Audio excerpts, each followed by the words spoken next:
Welcome back, boys and girls.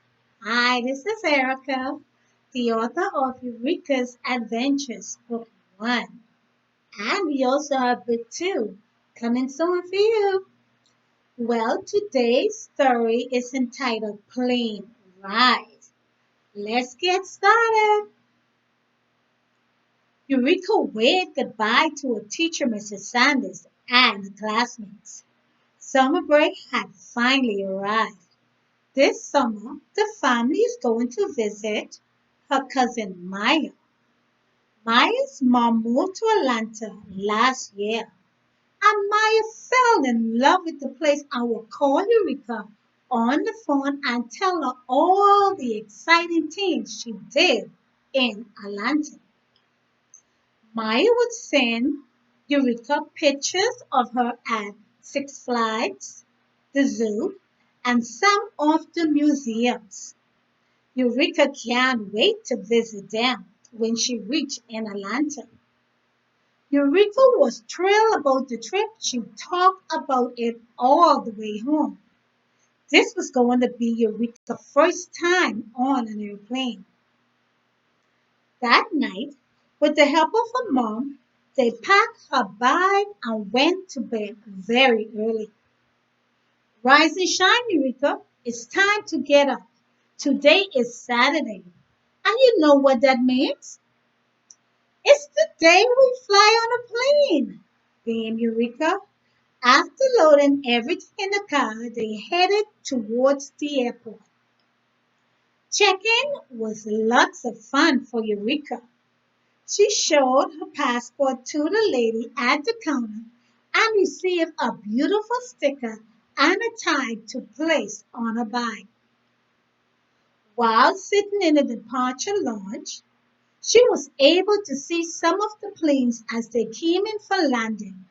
She ran towards the window and observed with great excitement and anticipation. Look, Mommy, at all the planes. Is that our plane? Asked Eureka. She accessed with each plane she saw. Eureka stood next to the window with her head pressed against it, wondering how it would be to fly a plane one day. Her active imagination took her up into the sky, and she felt free as a bird, soaring over fields, mountains, and beautiful oceans. An announcer came over the sound system and announced that their flight was now ready to board. Okay, Eureka, it's time. Grab your stuff, let's go. Eureka had the biggest smile ever seen by her mom as she headed down the corridor towards the entrance of the plane. She led the way with her mom and dad at the rail. Then all of a sudden, Eureka spun around faster than her parents knew where she was. Mom quickly turned around, finding Eureka hiding behind Dad's leg. What's wrong? Asked Mom as she bent towards her daughter. Mom, I'm scared. It looks so scary up close. Oh, Eureka, you don't have anything to fear, assured her father. Lifting her up, I would protect you.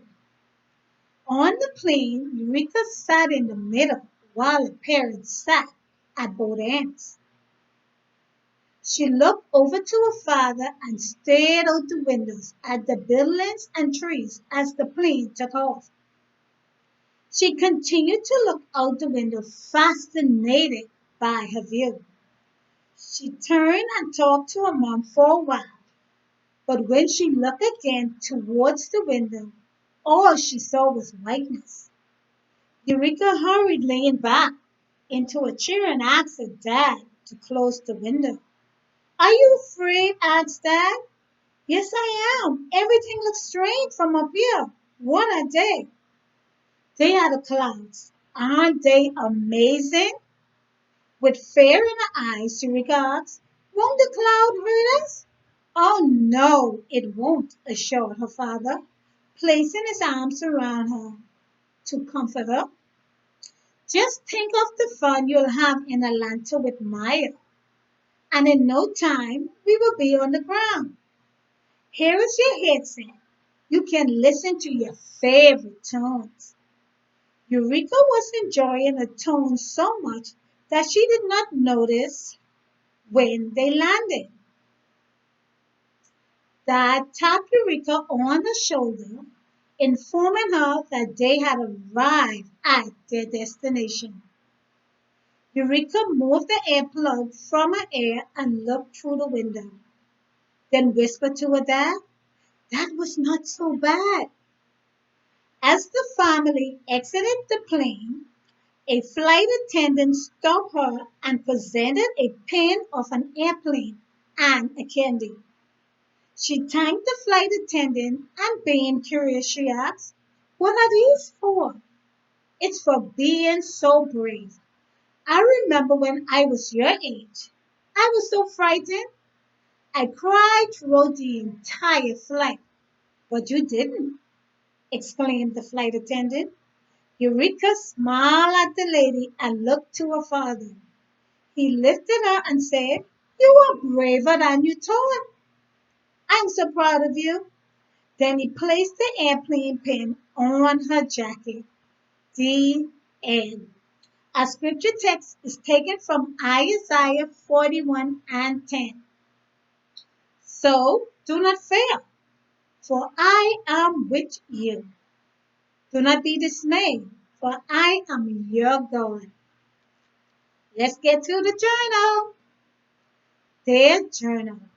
Cousin Maya took me to see the world of Coca-Cola. You can buy a can of Gombe Punch from there. Wow. We also visited the Fox Theater and the Georgia Aquarium. They were all amazing. Thank you, boys and girls, and I'm looking forward to seeing you soon. Goodbye.